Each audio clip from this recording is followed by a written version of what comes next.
Et on se retrouve donc dans le livre des Juges, au chapitre 13. La dernière fois, on avait vu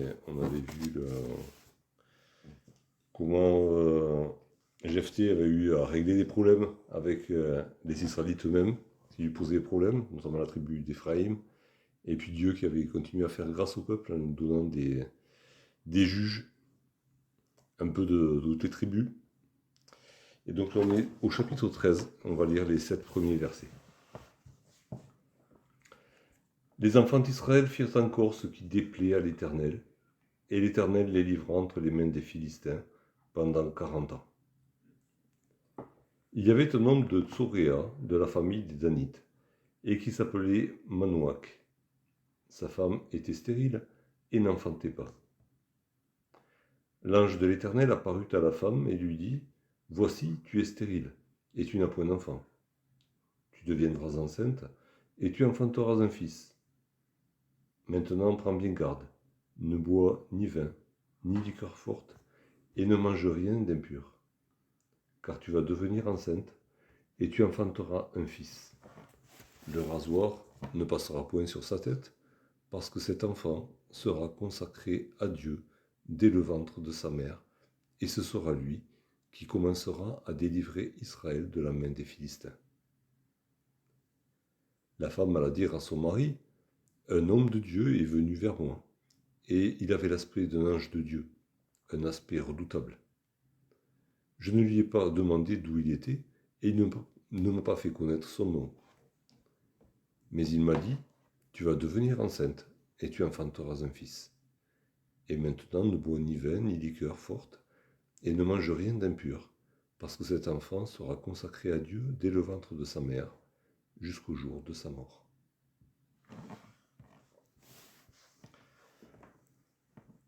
À partir de ce chapitre 13, oui, mais on l'avait vu déjà un peu auparavant, Dieu, qui n'est pas limité, ni à moyens, ni dans les choix qu'il fait, va encore nous étonner dans le choix de ce juge, que sera Samson. Alors, le chapitre 13 commence avec le refrain habituel de beaucoup d'épisodes du livre des juges. Les enfants d'Israël firent encore ce qui déplaît à l'Éternel. Et le mot qui est là traduit par encore, c'est encore plus. On est dans cette spirale descendante où les Israélites font de plus en plus ce qui déplaît à l'Éternel. Ils en ont rajouté. C'est le même mot que Joseph. Ils en ont rajouté. Ils en ont rajouté jusqu'à ce que ça déborde, jusqu'à user la patience de Dieu, mais ils n'y sont pas arrivés encore. Et donc ils font de plus en plus ce qui déplaît à l'Éternel. Chose qui est un petit peu dans ce récit-là, qui n'apparaît pas, c'est que Dieu les livre entre les mains des Philistins pendant 40 ans. Et d'habitude, dans les autres épisodes, il y a un retour d'Israël vers Dieu, du moins pour appeler au secours. Et Dieu se laisse toucher, et Dieu intervient en donnant un juge. Et là, la phase repentance, alors est-ce qu'il y en a eu d'une partie du peuple, de quelques individus, on ne sait pas. En tout cas, c'est pas noté. Et du coup, il n'y a pas non plus un juge désigné d'emblée qui va intervenir et qui va délivrer par une victoire éclatante le peuple d'Israël de son oppression. Là, il y a 40 ans d'oppression, sans apparemment de repentance, sans appel au secours. Et on passe directement après le fait qu'il y a ces 40 ans d'oppression. Alors on ne sait pas si c'est 40 ans et ensuite on a le verset 2, ou si au cours de ces 40 ans, à un moment donné, il y a eu le verset 2. C'est peut-être pas linéaire le récit, mais peu importe.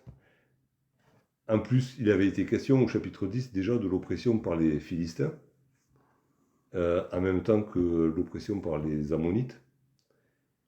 Et on ne sait pas ce qui est advenu de cette oppression des Philistins. On sait que Jephthé a délivré Israël des Ammonites. On ne sait pas ce qu'il est advenu de l'oppression des Philistins. Alors, est-ce que c'est la même oppression? Est-ce que c'est un épisode suivant? Peu importe. Toujours est-il que, voilà, le peuple mérite son châtiment et 40 ans d'oppression. Et au verset 2, il est question de ce Manoach, un Danite, donc de la tribu de Dan, qui est établi dans une ville du territoire de Dan. Alors qu'on verra plus tard que, dans les derniers épisodes du livre des Juges, ben la tribu de Dan n'avait pas trouvé de territoire. Quand il y a ce récit du Lévite qui est fait prêtre. Du coup, on peut se poser la question de la linéarité du récit. Mais bon, peu importe. Et donc, il y a cette oppression des Philistins, une oppression qui est lourde, hein, on le verra plus tard, et qui va durer encore longtemps. Et entre en scène ce Manoach, ou plutôt sa femme, puisque lui, il est nommé dans un premier temps, mais c'est surtout sa femme qui va être actrice de ce qui va se passer. Et qu'est-ce qu'il est dit de sa femme? Il est dit qu'elle était stérile et qu'elle n'enfantait pas. Alors, bon, en français, ça fait genre un peu pléonasme quand même, parce que bon, du moment qu'elle est stérile, elle ne peut pas avoir d'enfant. Mais dans les langues antiques, le pléonasme, c'est monnaie courante. Hein. On en rajoute pour montrer que elle était vraiment stérile, désespérément stérile, définitivement stérile, et qu'il n'y avait rien à espérer du côté descendance, par elle.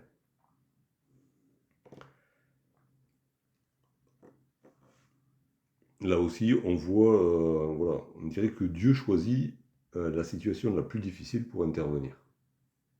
Dieu se glorifie dans la faiblesse de ses enfants, et du coup, il se glorifie d'autant plus dans l'extrême faiblesse. Du coup, dans cette femme qui ne peut pas avoir d'enfant.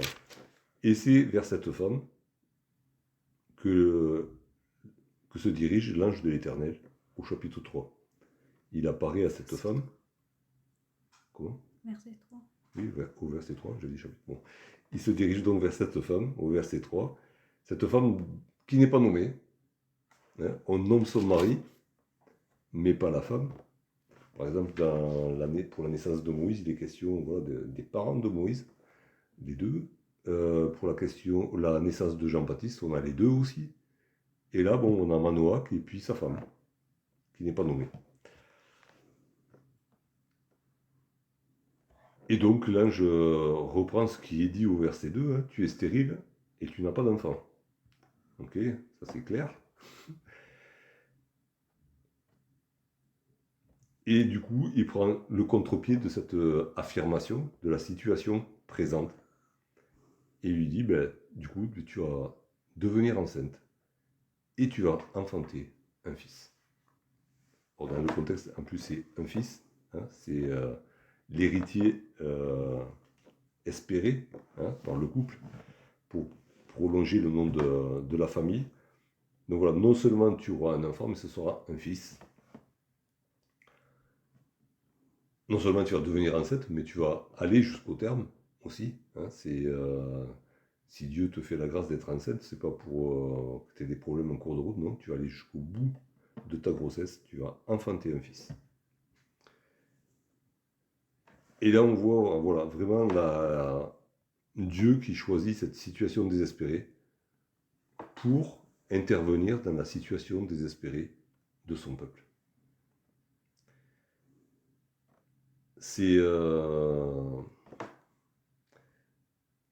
On peut faire un parallèle hein, entre ce peuple qui est stérile pour l'Éternel, complètement stérile, qui du coup ne lui sert à rien, et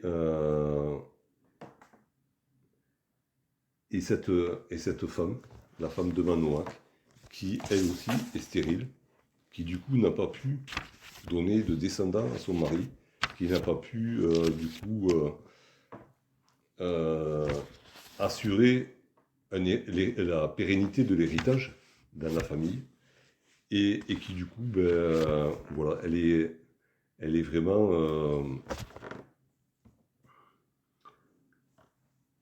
à l'image du peuple d'Israël, qui ne sert pas à la gloire de Dieu. Il y a cet épisode dans le livre d'Ésaïe où j'ai pas noté la référence, où Dieu parle de son peuple comme d'une vigne qu'il a plantée et dont il attendait de beaux raisins. Je crois que c'est au chapitre 4. Mais cette vigne a produit de mauvais raisins. Il avait planté un plant délicieux qui aurait dû donner de beaux raisins, de bons raisins, des raisins savoureux. Et au lieu de ça, il a eu une vigne, on va dire une vigne vierge, une vigne qui donnait des petits raisins mauvais, sans goût, acides, et j'en passais des meilleurs, pleins de pépins et à la peau dure. Et Dieu se pose la question, qu'est-ce que j'ai pas fait pour ma vigne, que je n'ai déjà fait pour qu'elle produise de bons fruits. C'est le chapitre 5. C'est chapitre 5. Hein, voilà. Et du coup, voilà. On peut faire un parallèle entre les deux. Et Dieu va intervenir dans la vie de la femme de Manoach pour faire sortir de cette stérilité un libérateur.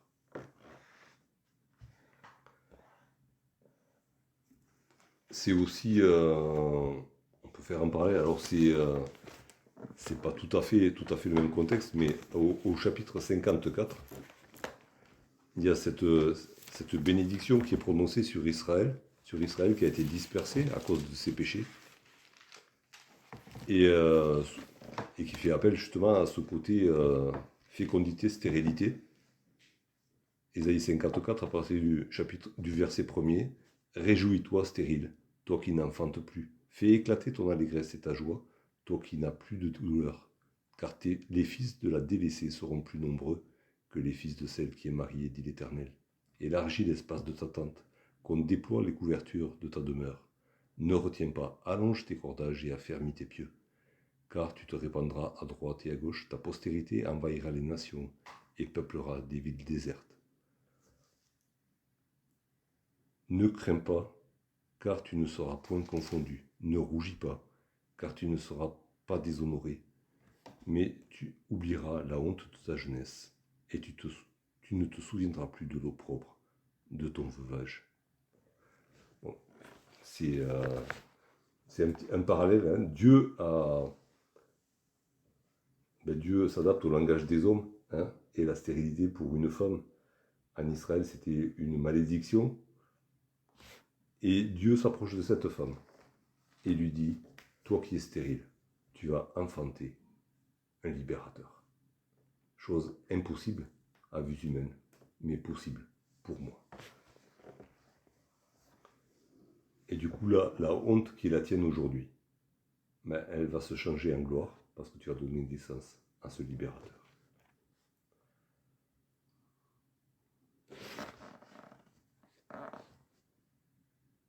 Ensuite, l'ange de l'Éternel lui explique ce qu'elle doit faire. Et pour quelle raison elle doit le faire. Cet enfant qui va naître va être consacré avant le ventre de sa mère à l'Éternel. Alors c'est un naziréat un peu spécial, hein, un naziréat, on va dire, imposé par Dieu, puisque cet enfant va être serviteur de l'Éternel avant même d'avoir choisi, d'être en capacité de choisir, puisqu'il n'est pas encore né. Donc le rasoir ne passera point sur sa tête, un des signes du naziréat. Et sa mère elle-même, puisqu'elle va porter cet enfant, est appelée à faire la même démarche, hein, de naziréat, à s'abstenir de tout ce qui est fermenté et des choses impures. Elle est appelée à se purifier elle-même pour donner naissance à ce serviteur de l'Éternel.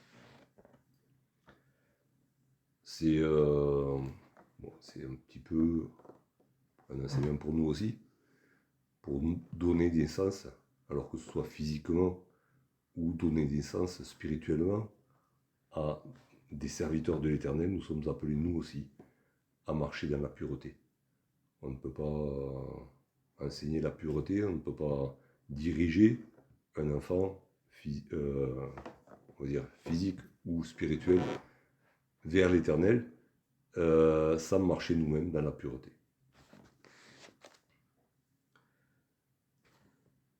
Et l'ange précise, et c'est une première dans le livre des juges, et c'est un cas unique, ce sera lui qui commencera à délivrer Israël de la main des Philistins.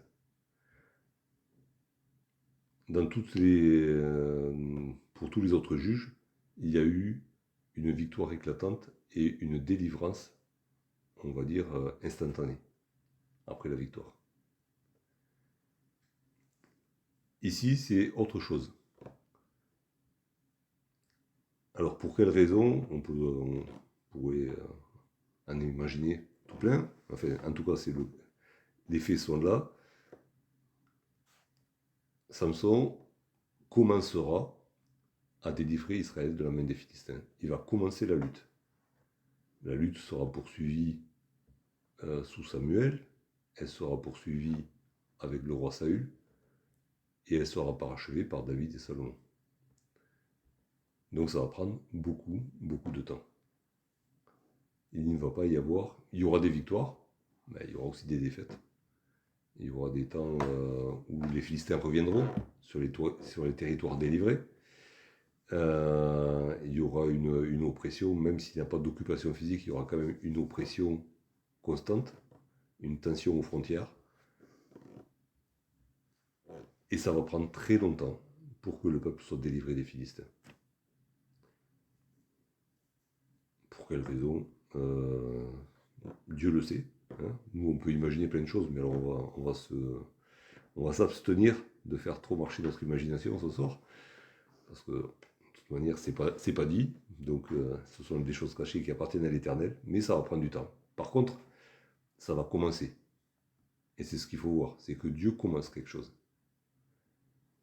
Dieu commence quelque chose, et quand il commence quelque chose, il amène à son achèvement. Et c'est ce que Paul dira aux Philippiens. Hein. Il a l'assurance, et avec Paul, nous avons l'assurance que l'œuvre que Dieu a commencée en chacun de nous, cette œuvre de délivrance aussi, il amènera à son achèvement. Il amènera à la perfection. Même si les commencements sont pour le moins un peu tâtonnants et vacillants. Et la vie de Samson va nous donner l'occasion de voir le serviteur de Dieu qui chute et qui rechute. Il en sera de même pour Saül, pour David et Salomon aussi. Hein. Il n'y a pas de souci là-dessus. L'homme est ce qu'il est, mais l'œuvre de Dieu sera terminée. Et dans le livre de Zacharie, il est question justement de ce temple qui est reconstruit, hein, et d'une prophétie qui s'adresse justement qui est là pour encourager Zorobabel, et qui dit, voilà, ceux qui méprisaient les petits commencements se réjouiront quand ils verront leur achevé. Alors c'est vrai qu'en lisant les chapitres suivants, en finissant le chapitre 13 et en continuant dans les chapitres suivants, on peut avoir tendance à mépriser ce serviteur de l'Éternel qui est là et qui va nous étonner par ses chutes, hein, répétées. Mais la parole de Dieu est là pour nous dire, ne méprisez pas les petits commencements. Parce que c'est le petit commencement de l'Éternel. Et ce que l'Éternel a commencé, il va l'achever. Il va l'amener à la perfection.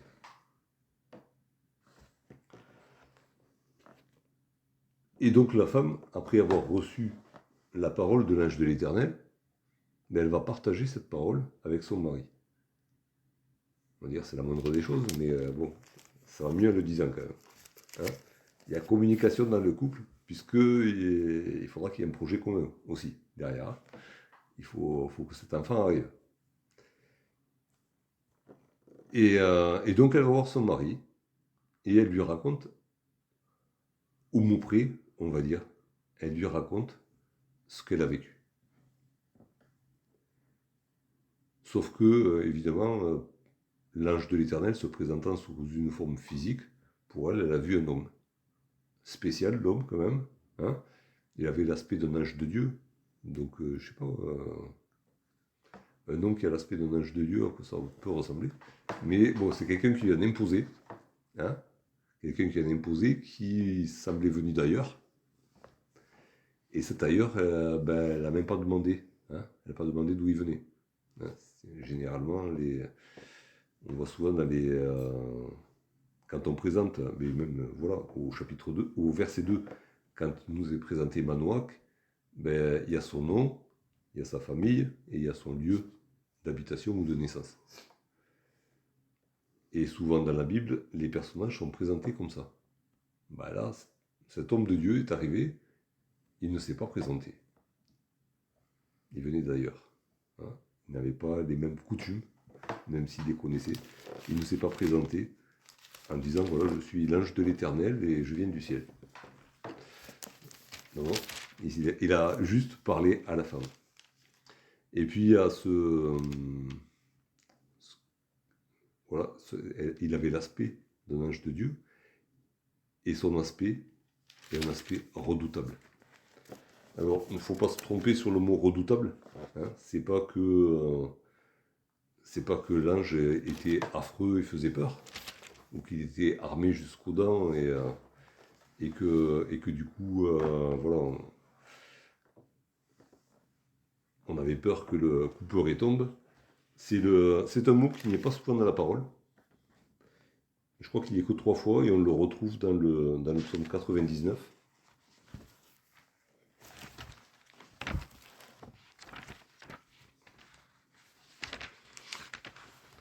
Psaume 99 au verset 3. Mais on va lire le verset 2 aussi et le verset 4 pour donner une idée de ce que ça veut dire. L'Éternel est grand dans Sion, il est élevé au-dessus de tous les peuples. Qu'on célèbre ton nom grand et redoutable, il est saint. Qu'on célèbre la force du roi qui aime la justice. Tu as fermé la droiture, tu exerces en Jacob la justice et l'équité. Tu as exalté l'Éternel. Voilà. Alors du coup, redoutable, hein, c'est pas que ça n'a pas le sens qu'on pourrait lui donner. Alors c'est selon à qui il s'adresse, hein, ce mot, ça dépend de qui il est, l'adjectif ou l'attribut. Quand il s'agit de l'ange de l'Éternel, quand il s'agit de l'Éternel, redoutable, c'est qui exprime une extrême crainte pieuse. Hein, donc c'est un grand respect. C'est quelqu'un. Elle a vu quelqu'un qui lui a inspiré ce sentiment de piété extrême. Une crainte spirituelle. Non pas, il n'y avait rien de physique, même s'il avait un aspect physiquement qui en imposait certainement, mais c'est quelque chose qui s'est passé dans son âme. Elle a ressenti une crainte pieuse pour cet homme qui lui parlait. D'ailleurs, peut-être que le mot n'apparaît que 3 fois, mais la racine hébraïque, en fait, c'est le mot qui signifie crainte dans l'Ancien Testament. Donc, crainte de l'Éternel. Oui, voilà, ça dépend. Crainte envers qui? Hein, c'est sûr que la crainte des hommes, c'est souvent quand il y a une menace physique. Alors que la crainte de l'Éternel, c'est une crainte spirituelle et c'est de la révérence, c'est du respect. Ça pousse à l'admiration, à l'adoration, à l'exaltation, hein, comme on a vu dans le psaume. Voilà, et d'ailleurs, il me semble que le 3e passage, c'est là où il dit lorsque le jour de l'Éternel viendra, ce jour grand et redoutable. Je me souviens plus c'est possible que ce soit celui-là, mais je ne suis pas certain. Je l'ai lu, mais je n'ai pas noté la référence. On peut toujours le chercher après. Mais voilà, mais il y a ce côté, voilà, c'est pas de la peur, c'est pas de la panique, c'est quelque chose qui tire vers le haut, hein, qui forcément fait tomber à genoux, mais où l'âme veut s'élever pour élever justement l'Éternel. Donc ça, c'est ce qu'elle a vécu, ce qu'elle a ressenti. Et puis, elle rapporte pratiquement mot à mot ce que l'ange lui a dit. Il y a juste un petit chouïa de différence à la fin de ce qu'elle dit. Hein. Il sera consacré à l'Éternel dès le ventre de sa mère jusqu'au jour de sa mort. L'ange a dit dès le ventre de sa mère. Il n'a pas dit jusqu'à quand. Donc, tout ce qui nous est rapporté. Du coup, par extension, peut-être, elle a dit c'est dès avant sa naissance jusqu'au jour de sa mort. Et en fait, elle n'a pas tort, puisque c'est bien ce qu'on constatera quand on verra la fin de Samson. Donc c'est quand même quelque chose de voir cette femme qui a dû être plus que surprise, hein, imaginez le choc, de se retrouver face à cet homme qui lui en impose tant, et qui a bu ses paroles, et qui les a retenues, et qui les répète à son mari, comme on les lui a dites. En comparaison, quand on assiste à la discussion d'Ève et du serpent, on se dit, ouais, elle a raté quelque chose. Alors, c'est pas si Adam lui avait transmis la parole de l'Éternel et que du coup le téléphone arabe avait déformé le truc, mais en tout cas, la femme de Manoach ne déforme pas. Elle restitue la parole de l'ange de l'Éternel. Dans tout ce que ça implique pour elle, alors oui, la bénédiction, mais aussi les contraintes. Et des contraintes justement qu'elle ne s'était pas imposées jusqu'à présent, apparemment, mais qui lui sont demandées par l'ange de l'Éternel. Il n'y a rien qui est édulcoré, il y a tout qui est transmis. Un exemple pour nous aussi, quand on reçoit la parole de l'Éternel, quand il nous fait voir quelque chose, quand il nous demande de dire quelque chose, ben c'est tout ce il faut transmettre toute la parole. Il n'y a pas à trier, il n'y a pas mes sentiments qui doivent rentrer là-dedans, même si elle fait part de ses sentiments, parce que ça, c'était pas écrit avant, et qu'elle dit ce qu'elle a vécu dans son cœur. Mais quand il s'agit de transmettre la parole, c'est la parole dans son intégralité. Alors voilà, on a quelques leçons à retenir de ce passage. Déjà, l'attitude et la réaction de la femme de Manoach qui écoute la parole, qui la retient et qui la transmet telle qu'elle a reçue. Et puis Dieu qui se plaît à nous étonner, qui là intervient d'une manière qu'il n'a pas utilisée précédemment. Il prépare un libérateur dès le ventre de sa mère. Sauf que cette mère-là, elle est déclarée stérile. Et il prépare un libérateur alors que le peuple n'en a pas demandé. Et encore là, c'est la grâce de Dieu qui surpasse le péché de l'humanité. La grâce de Dieu, elle surabonde. Et elle va même au-delà, elle va au-devant même de la demande d'un appel au secours qui n'est pas venu apparemment. Elle va au-devant et elle prépare un libérateur. On peut faire le parallèle avec notre Seigneur Jésus-Christ. C'est vrai que lui, par contre, il était attendu. Il y avait des juifs pieux qui priaient pour que ce libérateur arrive. Ils n'étaient pas nombreux. Et nombre de ceux qui ont été au courant de sa naissance, ils ne se sont pas réjouis. Il n'a pas été accueilli comme il aurait dû l'être. Il y a eu 400 ans de silence d'un côté, là il y avait 40 ans de silence. On peut toujours faire un rapport. Mais voilà, Dieu se plaît à nous étonner et la grâce de Dieu va au-delà de forcément de ce qu'on mérite, c'est sûr, au-delà même de ce qu'on peut demander ou penser. Il va bien, bien au-delà. Et on peut s'incliner devant cet aspect de notre Seigneur. Il fait grâce, même à ceux qui ne demandent pas grâce. Il se fait connaître. Hein, je crois que c'est le prophète Ésaïe qui le dit. Il se fait connaître à un peuple qui ne le cherche pas. C'est pour ça qu'il s'est fait connaître à nous. On ne le cherchait pas, il est venu vers nous. Et c'est ce qu'il va faire pour ce peuple d'Israël. Il va intervenir d'une manière étonnante et fracassante, comme il est intervenu pour nous par Jésus-Christ.